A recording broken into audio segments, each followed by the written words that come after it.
Bismillahirrahmanirrahim. Assalamualaikum warahmatullahi wabarakatuh. Alhamdulillahi ala ihsani wa syukru lahu ala taufiqihi wa amtinani. Asyhadu an la ilaha illallah wahdahu la syarika lahu ta'ziman li sya'nih. Wa asyhadu anna Muhammadan abduhu wa rasuluhu da'ila ridwanih. Allahumma salli alaihi wa ala alihi wa ashabihi wa ikhwani. Hadirin hadirat yang dirahmati Allah Subhanahu wa taala, kita lanjutkan bab berikutnya. Babu dzikril mauti wa qisaril amal. Bab tentang mengingat kematian dan memendekkan angan-angan, ya. Yaitu keutamaan seorang mengingat kematian dan keutamaan seorang tidak berpanjang-panjang angan-angan. Kemudian seperti kebiasaan Imam Nawawi rahimahullahu taala, beliau membawakan ayat-ayat sebelum membawakan hadis-hadis Nabi sallallahu alaihi wasallam. Kemudian beliau membawakan serentetan ayat yang sangat banyak yang mengingatkan kita untuk sadar bahwasanya kita hidup di dunia cuma sementara dan jangan terlalu panjang angan-angan. Karena kalau panjang angan-angan duniawi, kita lupa dengan hakikat kita yang hanya sebentar dan tidak tahu kapan selesai kehidupan ini. Ayat yang pertama beliau bawa, qala Allah Ta'ala, kullu nafsin dha'iqatul maut. Setiap jiwa atau seluruh jiwa pasti merasakan kematian. Wa innama tuwaffawna ujurakum yaumal qiyamah. Dan sungguhnya ganjaran kalian akan disempurnakan pada hari kiamat. Faman zuhziya 'anil nari wa udkhilal jannata faqad faz. Siapa yang diselamatkan dari neraka dan dimasukkan ke dalam surga, maka dialah yang sungguhnya telah sukses, telah beruntung. Wa mal hayatud dunya illa mata'ul gurur. Dan tidaklah kehidupan dunia kecuali hanyalah kesenangan yang menipu. Dalam ayat ini Allah buka dengan firman-Nya kullu nafsin, dan kullu adalah salah satu lafal yang menunjukkan keumuman, bahkan lafal yang sangat kuat yang menunjukkan keumuman. Kalau kita artikan seluruh yang bernyawa pasti akan merasakan kematian, sehingga umum ini mencakup seluruhnya, baik muda atau tua, kaya atau miskin, pejabat atau rakyat jelata, terkenal atau tidak terkenal, ahli ibadah atau ahli maksiat, ya, lelaki maupun wanita. Maka semua masuk dalam keumuman ini. Selama dia bernyawa, suatu saat dia akan merasakan kematian. Tidak mungkin dia hidup selama-lamanya, tidak mungkin dia merasakan keabadian. Suatu saat dia akan meninggal, tapi entah kapan dia akan meninggal. Cuma tidak ada seorang pun yang keluar dari keumuman ayat ini, ya. Meskipun dia orang terkuat di dunia, meskipun dia raja, meskipun dia adalah presiden, meskipun memiliki bodyguard yang banyak, dia pasti akan merasakan kematian. Tidak ada bedanya satu dengan yang lainnya, ya. Bukan berarti kalau orang kaya umurnya lebih banyak, tidak. Allah Ta'ala berfirman tentang orang kafir, kata Allah, alladzi jama'a mala wa addadah yahsabu anna malahu akhladah kalla. Yaitu orang yang mengumpulkan harta-hartanya, kemudian dia hitung-hitung hartanya, semakin banyak, semakin banyak. Dia menyangka, yahsabu anna malahu akhladah. Dia menyangka hartanya akan membuat dia kekal. Kalla, sekali-sekali tidak. Uang kita bertambah banyak, tidak mengurangi umur, tidak menambah umur kita sedetik pun. Jika waktunya meninggal, maka meninggal. Maka ini umum, ayat ini mencakup kaya, miskin, pejabat, orang terkenal, enggak terkenal, waktunya meninggal, meninggal. Kemudian Allah berfirman, wa innama tuwaffawna ujurakum yaumal qiyamah. Ya, ayat ini dibawakan dalam surat Al-Imran terkait dengan perang Badar. Yaitu Allah mengatakan setiap jiwa pasti akan merasakan mati. Mau meninggal dalam perang Badar atau meninggal di kesempatan yang lain.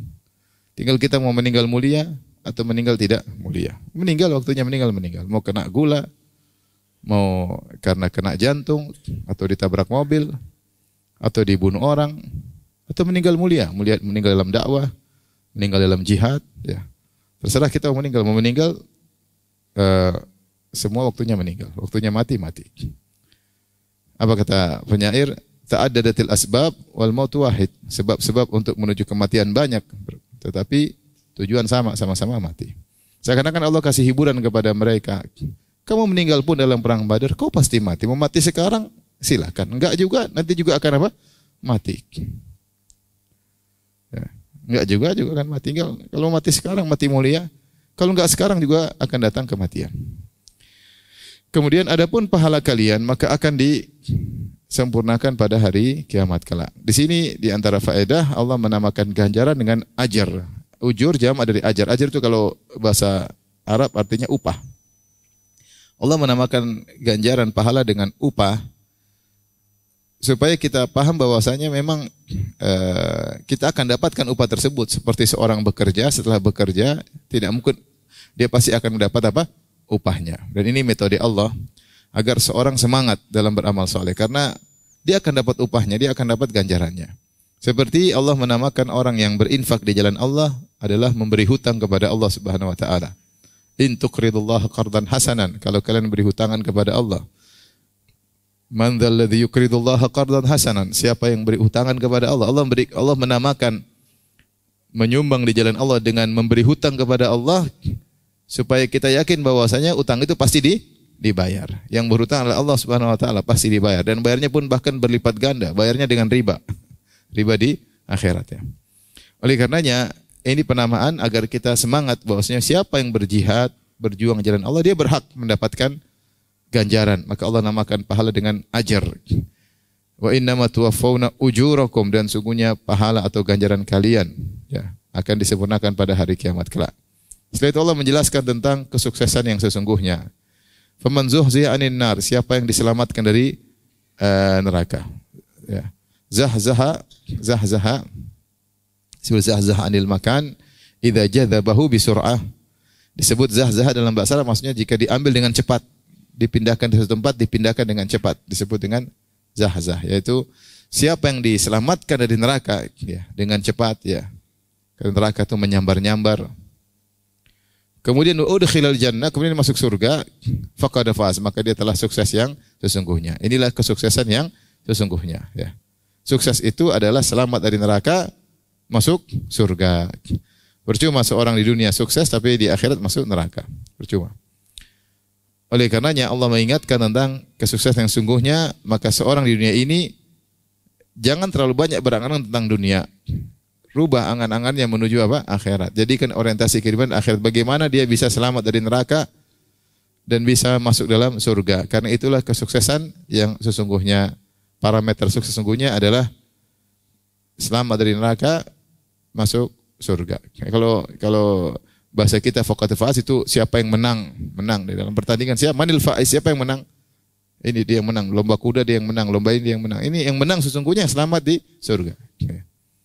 Inilah perlombaan yang sesungguhnya. Betapa banyak orang berguguran di atas sirat, jatuh ke dalam neraka jahanam, dan ada sekelompok orang yang selamat.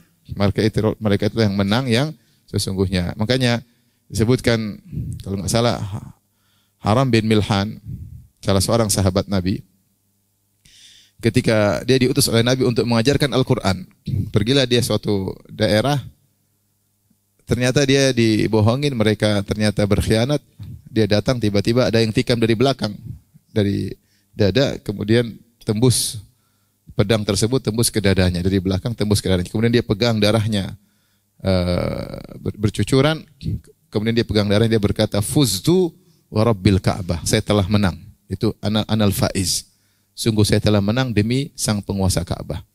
Artinya inilah cita-citanya. Ternyata dia meninggal mati apa? Syahid.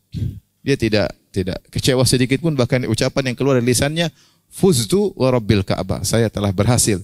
Saya telah sukses demi penguasa Ka'bah. Meninggal dunia. Ini orang yang paham tentang kesuksesan yang sesungguhnya. Maka hidup kita ini tidak lama kita berusaha mencari kesuksesan. Maksud saya kita ini harus masing-masing punya proyek akhirat. Proyek dunia kita banyak alhamdulillah. Kadang berhasil, kadang enggak berhasil, kadang malah banyak utang. Proyek akhirat harus ada. Target mungkin hafal ini kayak, target hatam Quran kayak, target menyantuni anak yatim kayak, target bikin masjid kayak, target dakwah kayak, target menulis buku kayak, target. Hidup ini target. Kalau enggak kita punya target, kita merasa umur kita panjang. Kita harus target sehingga ada pencapaian-pencapaian untuk menuju kesuksesan. Itulah kemenangan yang sungguhnya ya, masuk surga. Taib. Kemudian Allah ingatkan di akhir ayat, wa mal hayatud dunya illa mata'ul ghurur, dan tidaklah kehidupan dunia kecuali hanyalah mata. Mata itu suatu barang yang digunakan kemudian ada waktu usangnya. Itu namanya mata secara bahasa Arab. Mata, sesuatu yang digunakan kemudian ada waktunya usang. Maknanya tidaklah kehidupan dunia hanyalah kesenangan tapi sementara. Kemudian kesenangan yang sementara tersebut menipu. Menipu apa? Menipu seorang sehingga dia lalai. Dia lupa bahwasanya hidupnya cuma sementara. Dia lupa dari tujuan akhirat. Dia lupa bahwasanya kesuksesan yang sungguhnya adalah masuk surga. Dia lupa bahwasanya kemenangan yang hakiki adalah selamat dari neraka masuk surga. Kenapa dia tertipu dengan dunia? Kita semua tertipu dengan dunia. Dunia begitu, kenikmatan cuma sebentar, tidak sempurna, terkontaminasi dengan kekhawatiran dan kesedihan. Apapun yang kita miliki terkontaminasi dengan kesedihan dan kekhawatiran. Nikmat apapun seperti itu. Punya harta banyak pun, waduh, khawatir. Nanti kalau ada pesaing bagaimana? Nanti kalau ada force major atau bencana bagaimana? Nanti kalau ternyata ada kris moneter bagaimana? Nanti kalau ditagih petugas pajak bagaimana? Ada kekhawatiran. Tidak ada yang kemudian nyaman-nyaman ya. Ada kekhawatiran. Lihat pesaing lebih berhasil, manusiawi. Ya. Apapun kenikmatan masih ada kekhawatiran sebentar. Sama punya pasangan hidup pun demikian. Harap-harap cemas. Ya, tidak terluput dari namanya terkontaminasi dengan kesedihan, kemarahan dan kekhawatiran. Dan kenikmatan dunia terkadang menipu. Orang sekarang saya nggak bilang orang, bilang sebagian kita. Lihat satu model baru, pengen coba model baru, ngeluarin duit beli, ya pakai gitu-gitu aja, nggak biasa-biasa aja. Setelah kenikmatannya tidak menggebu-gebu lagi setelah dipakai, digunakan sebulan 2 bulan biasa-biasa aja. Sebelum miliki menggebu-gebu. Tapi ada kawan, subhanallah, ini kisahnya, dia datang, dia nikah sama wanita. Dia bilang ya istrinya ini wanita dari mungkin terkenal di Instagram atau apa-apa gitulah. Dia bilang, Ustaz, biasa-biasa itu kelihatannya menggebu-gebu. Begitu nikahi sebulan 2 bulan biasa-biasa aja. Kenikmatan dunia memang seperti itu. Seorang pengen punya rumah mewah luas, dia menggebu-gebu, beli, pakai, ya biasa aja. Ya. Saya itu tidak menggebu-gebu lagi. Berbeda dengan kenikmatan akhirat. Kenikmatan akhirat selalu menggebu-gebu, selalu mempesona. Makanya Allah berfirman, Inna ashabal jannatil yawma fi syughulin fakihun hum wa azwajuhum, dan seterusnya. Kata Allah Subhanahu wa taala, sungguhnya penghuni surga pada hari kiamat kelak, ya, dalam surga fakihun. Pada hari tersebut fakihun. Fakihun itu selalu terpesona dengan nikmat. Jadi orang penghuni surga dikasih nikmat selalu terpesona. Nikmat tersebut sempurna, tidak terkontaminasi dengan kekurangan apapun dan selalu menyenangkan, Berbeda dengan kenikmatan dunia yang menipu cuma sebentar, kemudian tidak sempurna, penuh dengan kekurangan dan ada limitnya. Setelah itu biasa-biasa aja. Namun kita semua tertipu sehingga kita ingin sesuatu yang baru, waktu kita habis untuk mengejar yang baru, setelah kita nikmati pun biasa-biasa saja. Akhirnya kita tidak mikir akhirat, semuanya terpedaya. Taib, ini ayat yang pertama. Maka Allah ingatkan jangan sampai kita terpedaya dengan kehidupan dunia yang penuh dengan tipuan. Sudah banyak yang tertipu. Wa qala ta'ala, Allah berfirman, "Wa ma tadri nafsun madza taksibu ghada." Tidak satu jiwa pun yang tahu apa yang akan dilakukan besok. Wa ma tadri nafsun bi ayyi ardin tamut. Dan tidak satu jiwa pun yang tahu di mana dia akan meninggal dunia. Ini menjelaskan tentang tidak ada yang tahu kapan umur dia, dan umur adalah suatu rahasia yang Allah simpan, ya. Sehingga seorang harus tahu bahwasanya setiap saat dia bisa dipanggil oleh Allah Subhanahu wa taala. Ya. Dan sebab kematian sangat banyak. Sebab kematian mungkin 1000 sebab kematian. Meninggal karena ketabrak, meninggal karena dibunuh, meninggal karena digarang, meninggal karena dibegal, meninggal karena sakit, meninggal karena macam-macam. Meninggal tuh banyak, sebabnya sangat banyak. Ya. Maka seorang mungkin dalam dunia ini melakukan usaha-usaha untuk panjang umur, silakan dia lakukan. Tapi jangan dia terlalu pede dengan usahanya tersebut karena dia tidak tahu sebab apa yang buat dia meninggal. Mungkin contohnya, di antara sebab orang panjang umur, jantung sehat. Taib, dia usaha untuk jantung sehat. Dia ini makan hati-hati, kemudian tahu-tahu ketabrak mobil. Ya tidak? Jantung sehat pun tidak bermanfaat. Dia menyangka jantung sehat sebab umur panjang, tapi ternyata dia ketika olahraga terlalu berlebihan akhirnya mati juga. Banyak orang begitu enggak? Banyak ya. Jadi maksud saya, jangan terlalu pede dengan apa yang kita lakukan karena kita tidak tahu di mana kita akan meninggal dunia. Sebab kematian banyak. Kita mungkin selamat dari 5 sebab kematian, masih ada ratusan yang menunggu sebab-sebab yang lain. Dan orang tidak tahu kapan dia akan meninggal dunia. Ya.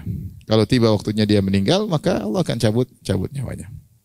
Bahkan kita lihat kejadian satu mobil naik, jalan kemudian terjadi kecelakaan, 5 meninggal, 1 selamat. 5 meninggal, 1 selamat. Bahkan corona masuk dalam rumah seorang. Dia mengambil siapa yang dia inginkan, Allah ambil. Ternyata ada yang muda-muda meninggal, yang tua selamat. Ada yang begitu enggak? Ada.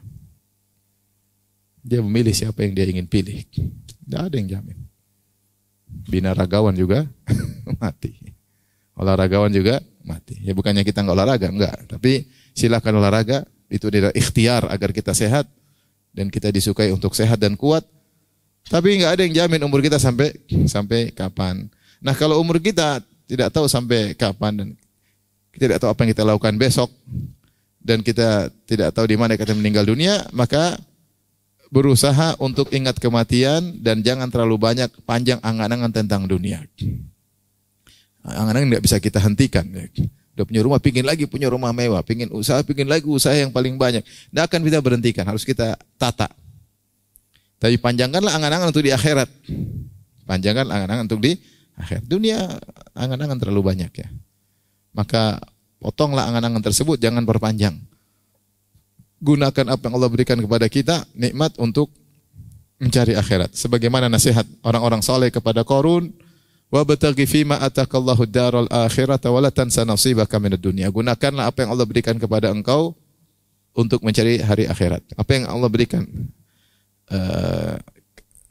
keahlian atau kelebihan, apakah harta, apakah kecerdasan, gunakan untuk cari akhirat. Jangan angan dunia. Angan dunia capek, kau tidak akan pernah bisa memenuhi angan-anganmu. Karena kau tidak tahu umurmu sampai kapan. Baik, ayat berikutnya, fa idza jaa ajaluhum la yasta'khiruna sa'ata wa la yastaqdimun. Jika telah datang ajal mereka, maka tidak akan ditunda sedikit pun dan tidak akan dimajukan sedikit pun. Itulah hakikat manusia. Ajalnya sudah ditentukan. Setiap kita yakin dia punya ajal masing-masing. Dan kita sudah lihat banyak orang yang meninggal di sekeliling kita. Orang yang kita cintai, orang yang kita benci, orang jauh, orang dekat. Kita melihat manusia berguguran meninggal satu demi satu. Dan kita yakin kita akan juga merasakan hal tersebut. Kalaupun Allah kasih umur panjang, maka hidup yang tidak menyenangkan. Orang umur 80, 90, ya tidak senyaman ketika dia masih umur 40, 30, energik. Kemudian berbicara dengan lantang, daya ingatnya kuat. Sudah umur 70, 80 udah lupa-lupa. Dia ketemu anaknya, dia pikun. Siapa kamu? Anakmu, Pak. Oh, nanti 5 menit lagi, siapa kamu? Pikun. Sudah sholat? Saya sudah sholat belum? Sudah. Nanti tanya lagi, saya sudah sholat belum? Lupa, pikun. Kalau udah susah, malah merepotkan orang. Harus cebok sama orang, dipapah sama orang. Susah. Kalaupun dia umur panjang, dia tidak akan merasakan kehidupan seenergi ketika dia masih muda. Itulah kehidupan manusia. Dan kalau sudah tiba ajalnya, cepat atau lambat, tidak ada yang bisa menunda sedikit pun. Saya kawan cerita, ada orang kaya raya, ya, kena COVID. Maka ketika kena COVID, dia datangkan helikopter samping rumahnya. Didatangkan dokter paling top, saya tidak ingin sebut namanya, tapi top di Indonesia. Disiapin di situ. Pokoknya kalau ada apa-apa, terbang langsung ke rumah sakit yang terbaik. Maka dokter itu datang dari Jakarta, kemudian ngurus orang ini. Orang kaya raya. Akhirnya kondisi gawat, akhirnya naik helikopter, di atas meninggal. Di atas meninggal. Waktunya meninggal. Ada satu kawan lagi di Jakarta. Ketika musim Covid, maka dia sembunyi tidak mau keluar dari rumah sama sekali. Dia selamat. Covid pertama dia selamat. Kemudian Covid kedua, apa namanya Covid kedua? Delta. Dia selamat juga. Selamat. Sudah merasa nyaman. Ketika itu dia mau renovasi rumah. Pas musim Covid ketiga, apa namanya? Omikron. Terus dia pergi ke hotel, karena Omikron mati. Kalau waktunya mati ya mati. Tidak akan tertunda dengan kekayaan kita, tidak akan tertunda dengan dokter yang ahli, waktunya meninggal maka meninggal. Oleh karenanya, mumpung masih hidup, mumpung masih punya umur, mumpung masih punya duit, maka beramal soleh. Beramal soleh, karena ajal datang, tidak ada yang tahu. Jangan terlalu banyak angan-angan. Ya. Zuhud dengan dunia. Yang kita sudah punya, alhamdulillah. Jangan lagi pingin ini. Betapa banyak orang bangun istana, dia tidak sempat tinggali, meninggal dunia. Bangun rumah mewah-mewah, meninggal dunia. Ya. Dia yang bangun tapi dia tidak sempat menikmatinya. Betapa banyak orang akad nikah, dia belum sempat menggoli istrinya, dia sudah meninggal dunia. Jadi kalau dunia ya kita zuhud, jangan terlalu berlebih-lebihan ya. Sehingga potensi yang kita miliki kita pusatkan untuk akhirat. Kalau kita punya harta banyak, pusatkan untuk akhirat. Bukan berarti kita miskin, wala tansa nasibaka minad dunya, jangan lupakan bagianmu di dunia. Silakan menikmati, enggak dilarang. Tapi bikin istana di akhirat itu lebih utama. Taib, Allah berfirman selanjutnya, ya ayyuhalladzina amanu la tulhikum amwalukum wala auladukum an dzikrillah. Wahai orang yang beriman, janganlah harta kalian dan anak-anak kalian melalaikan kalian dari mengingat Allah. Wa may yaf'al dzalika fa ulaika humul khasirun. Siapa yang melakukannya, maka sungguh merekalah orang-orang yang merugi. Wa anfiqu mimma razaqnakum min qabli ayati ahadakumul maut. Berinfakkanlah dari sebagian harta yang kami berikan kepada kalian sebelum datang kepada salah seorang kematian, kepada salah seorang dari kalian. Fayaqula rabbi laula akhartani ila ajalin qarib. Maka ketika datang kematian dia berkata, ya Rabbku, bagaimana kalau kau tunda kematianku meskipun sebentar? Fa asaddaqa wa akum minas salihin. Maka aku akan bersedekah dan aku akan termasuk orang-orang yang saleh. Wala yuakhirallahu nafsan idza jaa ajaluha. Dan Allah tidak akan menunda suatu jiwa, kematiannya tidak akan ditunda jika telah datang ajalnya. Wallahu khabirum bima ta'malun. Dan sungguhnya Allah Maha khabir, Maha mengetahui dengan detail apa yang kalian lakukan. Ayat ini juga menggambarkan tentang penyesalan seorang yang punya potensi untuk beramal saleh namun tidak digunakan ketika dia masih hidup. Dia ingin menggunakan potensi tersebut ketika dia datang ajalnya, maka percuma, tidak bisa lagi. Allah berfirman di awal ayat, wahai orang beriman, la tulhikum amwalukum wala auladukum an dzikrillah. Wahai orang beriman, jangan sampai harta kalian dan anak kalian melalaikan kalian dari mengingat Allah. Innama amwalukum wa auladukum fitnah. Wallahu indahu ajrun azim. Kata Allah, sungguhnya harta kalian, anak kalian adalah fitnah. Harta sering membuat lalai. Harta membuat lalai dari dua sisi. Pertama, lalai dalam rangka mencari harta tersebut, buat kita lalai dari akhirat. Yang kedua, lalai dalam penggunaan harta tersebut. Ini yang membuat orang lalai. Cari harta terus-menerus sampai lalai. Bahwasanya kita ini hidup bukan untuk berfoya-foya. Kemudian ketika sudah punya harta kita lalai karena mengkonsumsi, membelanjakan harta ini terlalu banyak harus kita belanjakan sehingga lalai untuk ingat akhirat. Makanya Allah berfirman, alhaakumut takatsur. Sungguh kalian telah lalai dari sikap banyak-banyakan. Ya, banyak-banyakan rumah, banyak-banyakan mobil, banyak-banyak perusahaan, banyak-banyakan lalai. Lalai tanpa dikontrol, lalai. Hatta zurtumul maqabir, kalian tidak akan sadar sampai kalian masuk dalam liang lahat. Ya. Makanya Allah mengatakan, "I'lamu annamal hayatud dunya la'ibu wa lahu zinatun wa tafakhurun bainakum wa takathurun." Sungguhnya kehidupan dunia itu hanyalah tafakhur bainakum, bangga-banggaan, takatsur, banyak-banyakan. Dia punya seberapa, saya punya segini. Dia punya mobil seberapa, saya punya segini. Ya. Dia punya rumah berapa luas, rumah saya lebih luas. Dia punya istri berapa banyak, istri saya lebih banyak. Dia punya begitu, anak dia berapa, anak saya lebih banyak. Banyak-banyakan anak, banyak-banyakan harta, banyak-banyakan Ya. Kalau ini cuma murni duniawi percuma. Kecuali dia banyak harta untuk dia infakkan, kecuali dia banyak anak untuk dia didik, oke. Tapi kalau dia sekedar duniawi, maka dia sungguhnya sedang tertipu. Maka harta membuat kita lalai karena cari banyak-banyakan harta.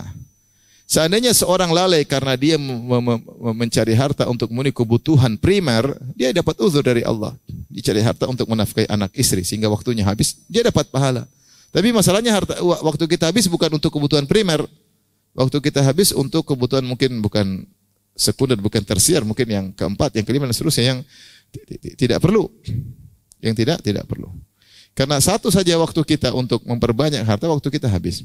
Kita aja kalau bangun rumah, dia punya rumah, bangun lagi. Butuh waktu, energi banyak atau tidak? Banyak. Cari tanah aja sampai bisa setahun, 2 tahun, muter sana, muter sini. Kalau memang wajib enggak apa-apa.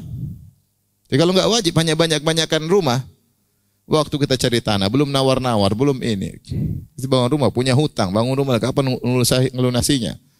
Kalau tidak perlu, maka habis umur kita. Seandainya waktu kita tadi kita gunakan untuk belajar bahasa Arab, untuk ngaji, untuk baca Quran, tentunya banyak keuntungan yang kita dapatkan. Jadi memang harta ini melalaikan di dua sisi. Pertama mencarinya melalaikan, yang kedua mengkonsumsikannya juga melalaikan. Kalau kita tidak waspada, maka akan buat kita lupa dari mengingat Allah Subhanahu wa taala. Demikian juga anak-anak. Anak-anak juga melalaikan, terlalu sayang sama anak-anak sehingga kita akhirnya memenuhi keinginan anak-anak. Terkadang kita terjerumus dalam hal-hal yang dilarang oleh Allah Subhanahu wa taala. Allah berfirman, "Wa may yaf'al dzalika fa ulaika humul khasirun." Siapa yang melakukannya sungguh mereka adalah orang-orang yang merugi, benar-benar rugi. Harusnya hartanya dia gunakan untuk ketaatan, malah membuat dia lalai dari akhirat. Harusnya anak-anak membuat dia semakin taat dengan mendidik anak-anak tersebut, dia malah lalai, anak-anak membuat dia semakin apa? Lalai dari Allah Subhanahu wa taala.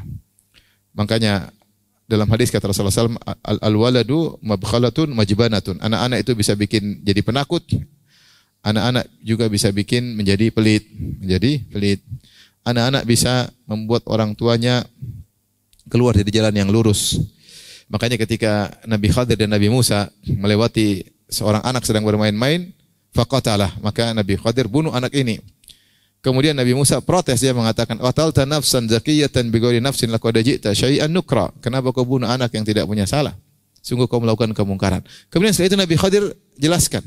Beliau berkata, "Fa ammal gulamu fa kana abawahu mu'minaini fa khashina ay yurhiqahuma tughyanan wa kufra. Fa aradna ay yubdilahuma rabbuhuma khairan minhu zakata wa aqraba rahma." Adapun anak ini saya bunuh karena perintah Allah. Kenapa? Karena kedua orang tuanya dua orang yang beriman. Ya. Dan kami khawatir anak ini terlalu disayang oleh dua orang tuanya sehingga membuat orang tuanya terjerumus dalam tughyan, bermaksiat, berlebih-lebihan, tughyan. Atau kufron, atau terjerumus dalam apa? Kekufuran gara-gara anak-anak.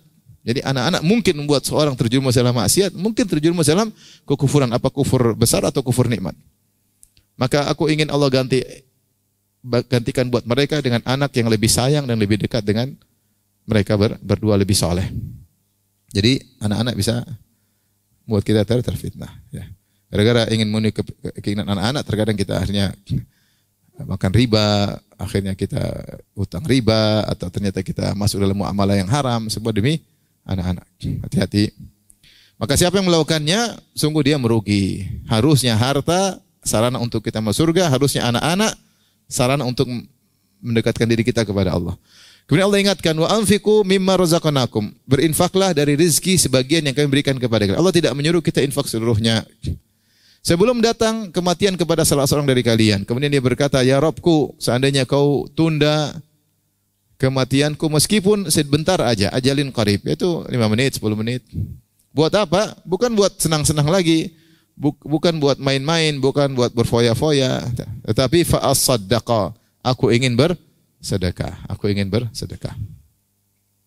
Tapi wa aku minas sholihin, dan aku akan termasuk orang yang soleh. Kasih 5 menit aja. Kalau dia punya waktu 5 menit, dia langsung buka rekening, ATM banking, kemudian dia kirim. Sana 100 juta, sini 100 juta, sini 1 miliar. 5 menit, dia habiskan uangnya sehabis-habisnya.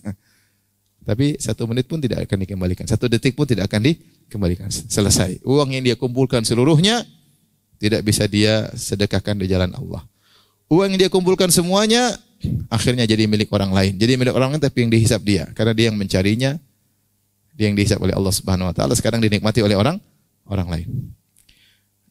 Maka ini dalil tentang keutamaan sedekah, karena di antara angan-angan yang diinginkan oleh seorang yang akan meninggal dunia, ingin bisa bersedekah. Tentunya bagi yang punya harta, ingin bisa bersedekah, karena sedekah manfaatnya luar biasa di dunia maupun di akhirat. Nah, sekarang kita masih hidup.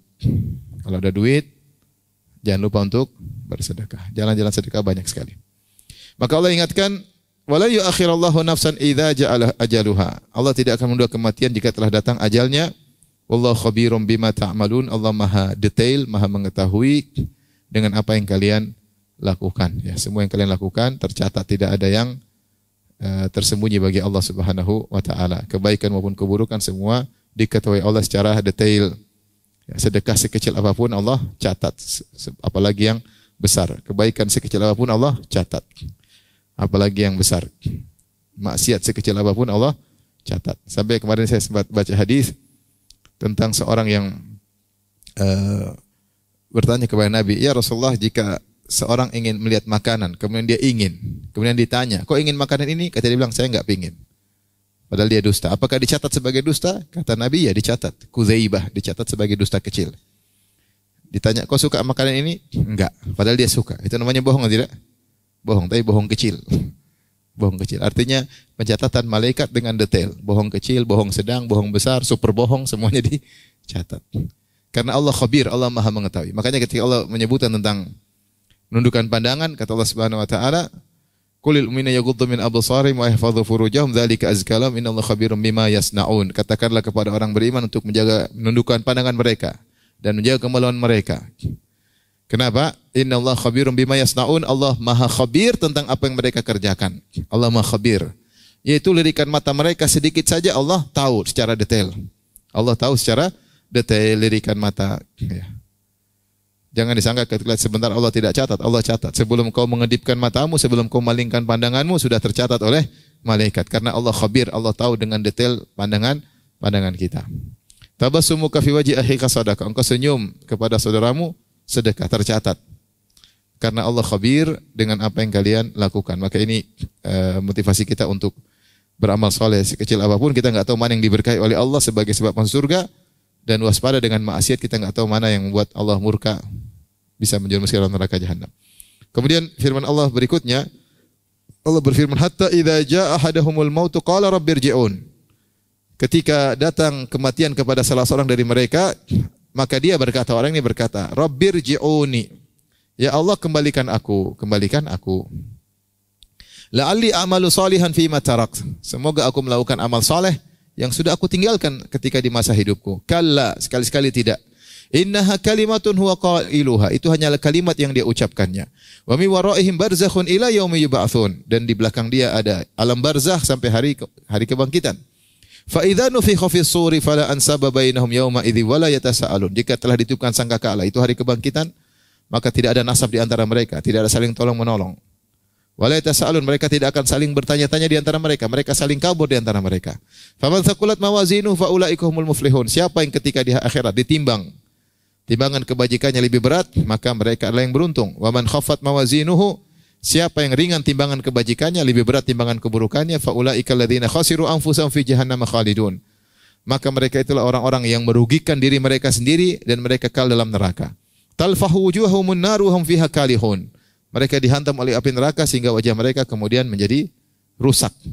Alam takun ayati tutla alaikum fakuntum biha tukadzibun. Terus Allah berfirman sampai firman Allah, "Kam labithtum fil ardi adada sinin?" Berapa lama kalian hidup di atas muka bumi? Qalu labithna yauman aw ba'dha yaum. Kami hanya tinggal sehari atau setengah hari. Fas'alil adin. Coba tanyakan kepada orang yang benar-benar menghitung. Qala illa bithtum illa qalila. Kalian hanya tinggal sebentar di atas muka bumi. Lau annakum kuntum ta'lamun, jika kalian benar mengetahui. Afa hasibatum annama khalaqnakum abatha. Apa kalian menyangka kami menciptakan kalian dengan sia-sia tanpa tujuan, hanya main-main saja? Wa annakum ilaina la turja'un. Apa kalian menyangka kalian tidak akan dikembalikan kepada kami? Ini ayat panjang dalam surat Al-Mu'minun ayat 99 sampai 115. Coba kita mencoba untuk mentadaburi ayat ini, ya. Tapi Allah buka firman-Nya dengan hatta idza jaa ahadahumul maut qala rabbirji'un. Ketika datang kematian kepada salah seorang dari mereka, dia berkata, rabbirji'un, ya Allah kembalikan aku. Di sini orang ini berkata kepada Allah dengan menggunakan lafal jamak, kata ganti orang kedua jamak. Kata ganti orang kedua apa? Jamak, itu kalian, ya. Padahal Allah esa kan, bukan kata ganti orang kedua tunggal, engkau, tapi dikatakan sini apa? Kalian. Dan ini salah satu metode dalam bahasa Arab sebagai bentuk penghormatan kepada yang diajak berbicara. Seperti kita bicara sama satu orang, kita bilang antum. Harusnya anta secara bahasa, tapi kita bisa menggunakan apaan? Antum. Dan ini dalam bahasa Arab banyak. Contohnya ini, dalam ayat ini. Penghuni neraka berkata kepada Allah dengan kalimat antum. Qala rabbirji'un, yaitu antum kembalikan aku, yaitu engkau ya Allah kembalikan aku. Padahal Allah satu tapi digunakan dengan kalimat apa? Banyak. Demikian juga kalau kita menghormati seorang wanita meskipun dia sendirian, kita tidak bilang antuna, kita bilang antum. Kita bilang antum. Disebutkan oleh Tahir bin Ashur dalam tafsirnya, di antara bentuk penghormatan kepada wanita kalau satu orang kita gunakan kata apa? Antum, bukan antuna. Padahal kan wanita kalau satu anti, ya enggak? Enggak ngerti bahasa Arab antum, saya lupa. Wanita satu kalau kata ganti orang kedua namanya anti. Kalau dua antuma, kalau banyak antunna. Nah, kalau kita ingin memberi penghormatan kepada seorang wanita, kita rubah dari kata ganti orang satu menjadi kata ganti orang kedua tunggal menjadi kata orang ganti kedua jamak. Harusnya kan anti jadi antuna, tetapi dalam bahasa Arab kalau laki-laki maupun perempuan sama saja digunakan apaan? Antum. Makanya Nabi SAW ketika turun dari Gua Hira kemudian ketakutan, maka dia berkata kepada Khadijah, dan Khadijah sendirian. Dia berkata, zammiluni, selimuti aku, selimuti. Ini menggunakan kata antum, yaitu antum zammiluni. Padahal Khadijah wanita satu. Tapi Nabi menggunakan kata-kata yang menunjukkan penghormatan kepada istrinya, maka dia gunakan antum, zammiluni. Demikian dalam riwayat yang lain mengatakan, wa subbu alayya bima'in barid. Subbu sama, antum tuangkan air dingin kepada tubuhku biar aku tenang. Jadi ini rabbirji'un, yaitu dia sedang berbicara kepada Allah dengan kata ganti orang kedua jamak, padahal Allah esa. Ini metode dalam bahasa Arab. Qala rabbirji'un, ya Allah kembalikan aku ke dunia. Ya. Buat apa? La'alli a'malu salihan fimma tarakt. Aku ingin beramal soleh pada hal-hal yang pernah aku tinggalkan. Dulu aku tidak ini. Sekarang aku ingin lakukan. Kembalikan aku. Namun ini semua kedustaan. Dalam ayat yang Allah mengatakan, "Falau ruddu la'adu limanuhu anhu wa innahum lakadzibun." Seandainya mereka dikembalikan, mereka akan melakukan perbuatan yang sama dan sungguhnya mereka hanya pendusta. Maka sekarang dia menyesal. Dia bilang dulu saya tidak sholat, dulu saya tidak bersedekah, dulu saya tidak ini. Kembalikan. Saya ingin melakukan amal soleh yang dulu tidak saya lakukan. Apa kata Allah? Kalla, sekali-sekali tidak. Yaitu tidak mungkin dikembalikan. Mustahil. Satu detik pun tidak akan dikembalikan. Dan bagaimana mau dikembalikan di akhirat kelak? Dunia sudah dihancurkan oleh Allah. Bagaimana mau dikembalikan? Mustahil. Kalla, sekali-sekali tidak. Itu hanya angan-angan. Innaha kalimatun huwa qailuha. Itu hanyalah perkataan yang diucapkan. Sini ada dua pendapat di kalangan ahli tafsir yang mengatakan kalla, sekali-sekali tidak. Innaha kalimatun huwa qailuha. Itulah perkataan sekali-sekali tidak adalah perkataan yang diucapkan oleh Allah. Itu Allah telah memutuskan sekali-sekali tidak. Itu tidak bakalan dikembalikan. Jadi percuma. Percuma berarti tidak akan dikembalikan. Dunia pun sudah hancur. Pendapat kedua, kalla innaha kalimatun huwa qailuha, itu hanyalah kalimat yang diucapkannya namun tidak diwujudkannya. Artinya kalau dikembalikan dia akan maksiat lagi, percuma, hanya asal ngomong, hanya omong doang. Innaha kalimatun huwa qailuha, itu hanyalah omong doang dari penghuni neraka ini. Bilang kalau saya dikembalikan saya beramal soleh. Omong kosong. Kata Allah, wa min waraihim barzakhun ila yaumi yub'atsun. Di balik dia ada alam barzakh yang panjang sampai hari kebangkitan. Alam barzakh sampai hari kebangkitan. Seorang kalau meninggal masuk di mana? Alam apa? Alam barzakh. Kemudian dia menunggu. Dan di alam barzakh dia cuma dua kemungkinan, nikmat kubur atau azab kubur. Setelah itu Allah sebutkan tentang hari kebangkitan. Fa idza nufikha fis suri, ketika ditiupkan di sangkakala. Ini maksudnya tiupan kedua, karena tiupan pertama hari kiamat, tiupan kedua hari kebangkitan. Dikuatkan dengan qiraah fa idza nufikha fis suwari, dalam qiraah yang lain ketika ditiupkan kepada jasad-jasad. Maksudnya ditiupkan ruh kepada jasad, dikembalikan ruh kepada jasad. Ya. Fa idzan nufusu zuwijat, ketika jiwa-jiwa dikumpulkan. Ada yang mengatakan dikumpulkan dengan jasadnya. Jiwa tadi yang sudah ditahan oleh Allah dalam alam barzakh, jasad sudah hancur, jasad dikembalikan, kemudian jiwa-jiwa ditempelkan lagi kepada jasad-jasad. Itu hari kebangkitan. Ketika ditiupkan sangkakala, di itu hari kebangkitan, fala ansaba bainahum yauma idzi wala yatasaalun, maka tidak ada lagi hubungan nasab pada hari itu. Ayah lari dari anaknya, anak lari dari orang tuanya, kawan lari dari temannya, ya, kemudian saudara lari dari saudaranya, suami lari dari istrinya, istri lari dari, begitu, tidak ada hubungan nasab, semua kabur. Karena masing-masing likulli imri'in minhum yauma idzin sya'nu yughni, masing-masing sibuk dengan dosanya masing-masing. Dia takut kalau ketemu orang, mau dua hal yang dia takutkan. Pertama, takut diminta tolong, kedua takut diminta pertanggungjawaban. Dia kabur. Ngapain saya ketemu orang? Kalau bisa ketemu kenal orang, saya kabur. Kenapa? Kalau saya ketemu orang ini, dua kemungkinan. Kalau saya pernah punya hutang sama dia, saya pernah punya hak yang kewajiban yang saya tidak tunaikan, dia akan nuntut. Tapi kalau tidak, saya tidak mau diminta tolong karena saya juga dalam kondisi apa? Susah.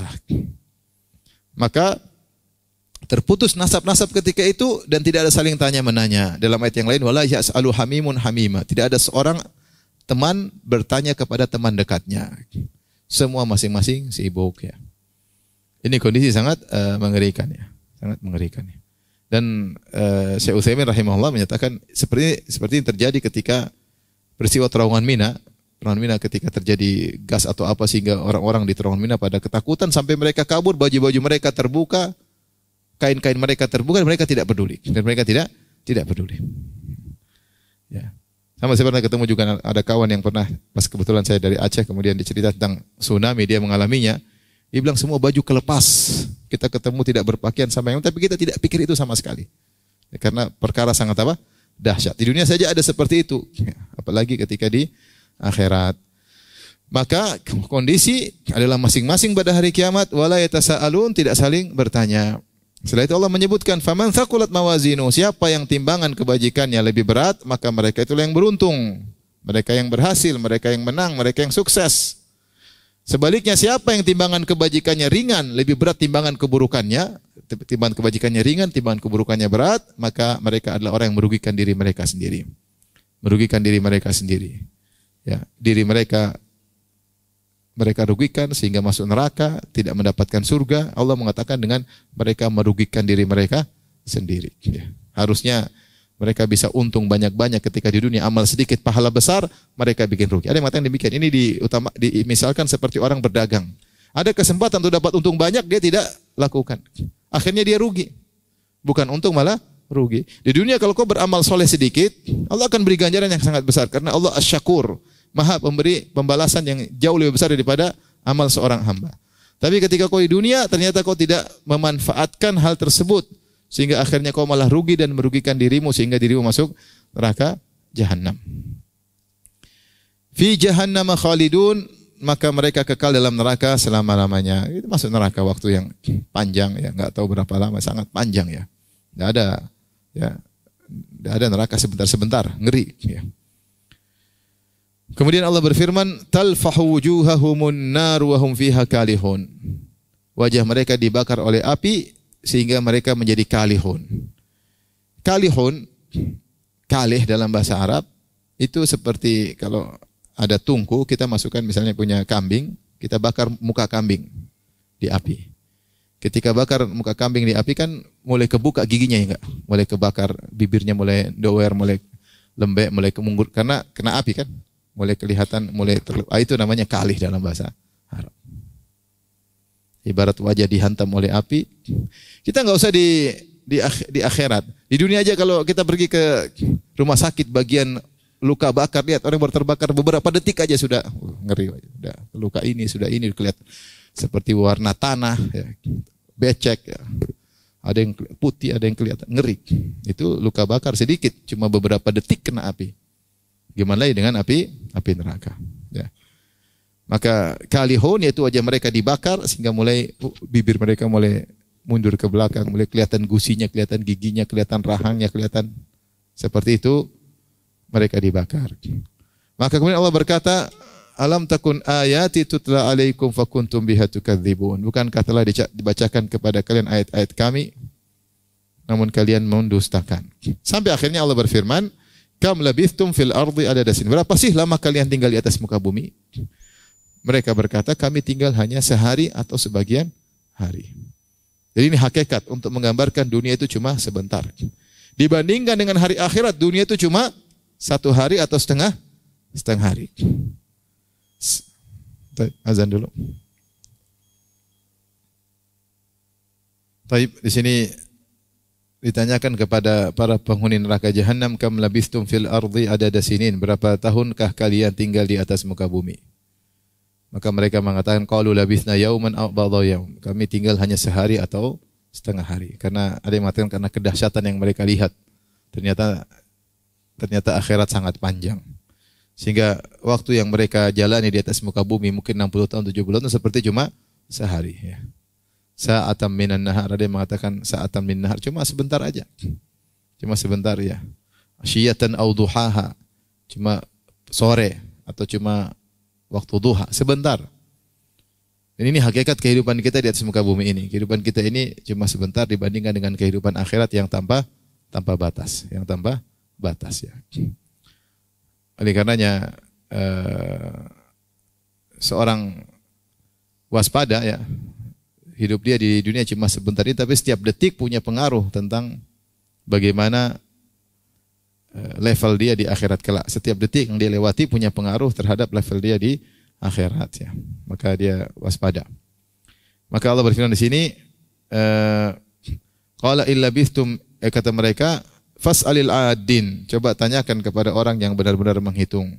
Qala illa bistum illa qalila, tidaklah kalian tinggal kecuali hanya sebentar, lau kuntum ta'lamun, jika kalian mengetahui. Kemudian Allah mengatakan, afa hasibtum annama khalaqnakum abatha, apa kalian menyangka kalian kami ciptakan hanya sekedar main-main, tidak ada tujuan? Wa annakum ilaina la turja'un, dan kepada kalian tidak kembali kepadaku, kepada kami. Inilah yang membuat seorang lalai dari beramal soleh, dia merasa tidak dikembalikan kepada Allah. Kapan seorang merasa dikembalikan kepada Allah, maka dan ingat apa tujuan dia hidup, tentu dia akan serius dalam menjalani kehidupan. Kuncinya ngerti tujuan kita diciptakan apa. Yang kedua, sadar bahwasanya kita akan dikembalikan kepada Allah untuk dimintai pertanggungjawaban. Tapi demikian saja, mungkin masih ada satu ayat, insyaallah kita lanjutkan pada kesempatan yang lain, insyaallah taala.